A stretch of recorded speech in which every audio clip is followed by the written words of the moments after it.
보약보다 좋은 생강 이렇게 먹어야 합니다. 조선시대 왕 중 가장 장수한 영조는 생강차, 애호가로 연회 때에는 신하들에게 술 대신 생강차를 권했다고 합니다. 감기 예방에 좋아 종종 찾게 되는 생강차입니다. 생강을 감기에 사용한 것은 상당히 오랜 역사를 갖고 있습니다. 생강은 면역 증진 효과와 몸을 따뜻하게 하는 기능이 있어 독성을 배출하여 감기와 같은 찬 기운으로 인한 질병을 막아준다고 합니다. 하지만 몸에 좋은 생강도 먹는 방법과 오히려 섭취 시 몸에 독이 되는 분들이 있다고 합니다. 오늘은 생강에 대해서 알려드리겠습니다. 아직 구독 안 하신 분들은 꼭 구독과 좋아요 부탁드립니다. 영상을 만드는데 큰 힘이 됩니다.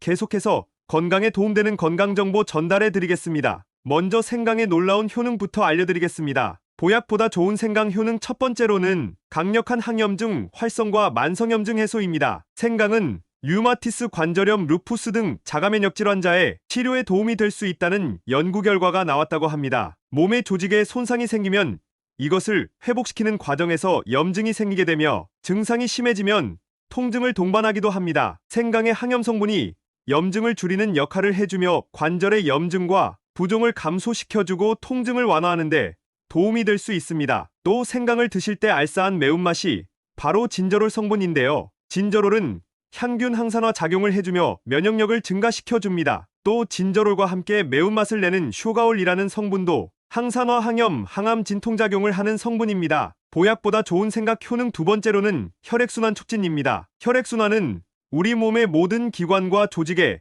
산소와 영양분을 공급하는 중요한 과정입니다. 혈액순환 문제는 젊은 나이에도 발생될 수 있습니다. 혈액순환이 이루어지지 않을 경우 부종, 수족냉 등 만성피로, 소화불량, 더 나아가 심각하게는 뇌졸중, 심장마비 등의 생명을 위협하는 질환으로 이어질 수 있습니다. 혈액순환은 폐와 심장을 통해 이루어지는 이 과정은 노폐물의 제거와 면역 체계의 강화에도 중요한 역할을 합니다. 그러므로 혈액순환의 원활한 진행은 우리 몸의 건강과 기능에 매우 중요한 영향을 미치게 됩니다. 이때 생강을 적절히 섭취해 주시면 좋습니다. 생강은 혈액의 응고를 억제하는 효과가 있어 혈전의 발생을 예방하고 혈액의 순환이 매끄럽게 유지되도록 도와줍니다. 또 혈관을 확장시키는 효과가 있어 혈액의 흐름을 원활하게 해주고 혈압을 조절하여 고혈압을 예방하고 혈압을 정상적으로 유지하는 효과가 있습니다. 그렇다면 이렇게 몸에 좋은 생강의 효능을 제대로 보려면 어떻게 섭취해야 할까요? 먼저 약이 되는 생강의 구별법부터 알려드리겠습니다. 생강 구매 시 꼭 참고 부탁드립니다. 중국산 생강은 마디가 크며 뚱뚱하고 단면이 수세미 털처럼 심지가 많고 속이 샛노랗고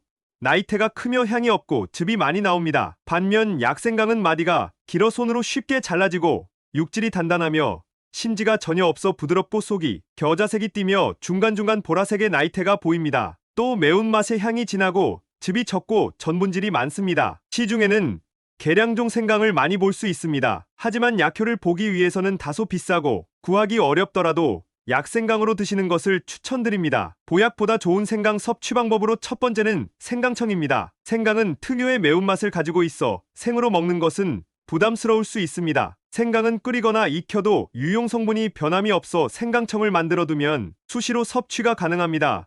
생강청에 뜨거운 물을 부어 생강차로 마셔도 좋고 물 대신 우유를 넣어 생강라떼로 마셔도 맛있게 드실 수 있습니다. 생강청 만드는 법을 알려드리겠습니다. 아주 쉽고 간단합니다. 대신 위에서 알려드신 약생강으로 만드는 것을 추천드립니다. 먼저 생강을 깨끗하게 껍질을 벗겨줍니다. 생강을 편으로 잘라 믹서에 갈아준 뒤 생강과 비정제 사탕수수당을 1:2 비율로 버무려 줍니다. 열탕 소독한 유리병에 담아주시면 됩니다. 이때 포인트는 바로 비정제 사탕수수당입니다. GI 지수는 혈당을 얼마나 빨리 증가시키는지를 나타내는 척도입니다. GI 지수는 높을수록 빠른 속도로 혈당을 올립니다. GI 지수가 높을 경우 당뇨와 다이어트에 나쁜 영향을 줍니다. 백설탕의 경우 GI 지수 109이며 비정제 설탕의 경우 GI 지수는 47로 정제 설탕으로 만드는 것보다 안심하고 섭취하실 수 있습니다. 보약보다 좋은 생강 섭취 방법으로 두 번째는 생강을 말려 분말로 드시는 것입니다. 생강 분말은 요리할 때 천연향신료로 사용이 가능하며 고기와 생선 등의 비린내와 잡내 제거에도 좋습니다.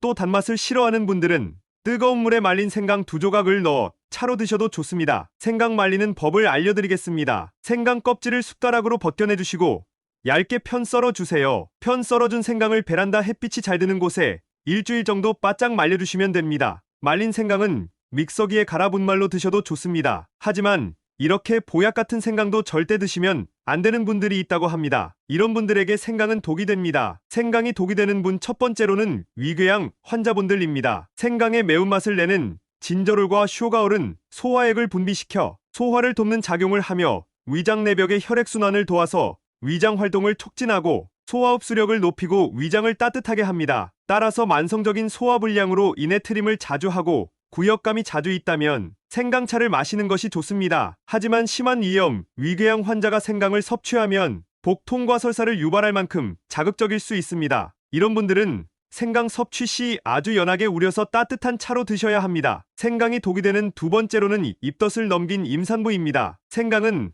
항구토 효과가 있기 때문에 메스꺼림 임신 초기에는 입덧 치료에 쓰입니다. 또 약을 함부로 먹을 수 없는 임산부에게 생강차는 천연 감기약과 같은 역할을 합니다. 그런데 입덧이 지나고 난 임산부는 생강을 삼가는 것이 좋습니다. 이 시기에 생강을 많이 섭취하면 자칫 자궁 수축을 유발할 수 있습니다. 생강이 독이 되는 세 번째로는 당뇨 치료제를 복용 중인 환자분들입니다. 당뇨인에게 생강은 아주 좋습니다. 하지만 당뇨 치료제를 복용하고 있다면 생강을 섭취하시면 안 됩니다. 매일 생강을 섭취하면 당뇨병 혈당 지수를 낮춘다고 합니다. 생강의 진저롤 성분은 인슐린 분비를 원활하게 하면서 혈당을 낮추는데 도움이 되기 때문입니다. 이처럼 생강은 혈당을 낮추는데 아주 효율적입니다. 근데 이미 혈당을 낮추는 치료제를 복용하고 있다면 이중으로 혈당 수치를 떨어뜨릴 수 있어 주의하셔야 합니다. 정리하자면 보약보다 좋은 생강은 생강청과 말려서 드시는 것을 추천드리고 위궤양 환자분들, 입덧을 넘긴 임산부분들과 당뇨 치료제를 섭취하고 계신 분들은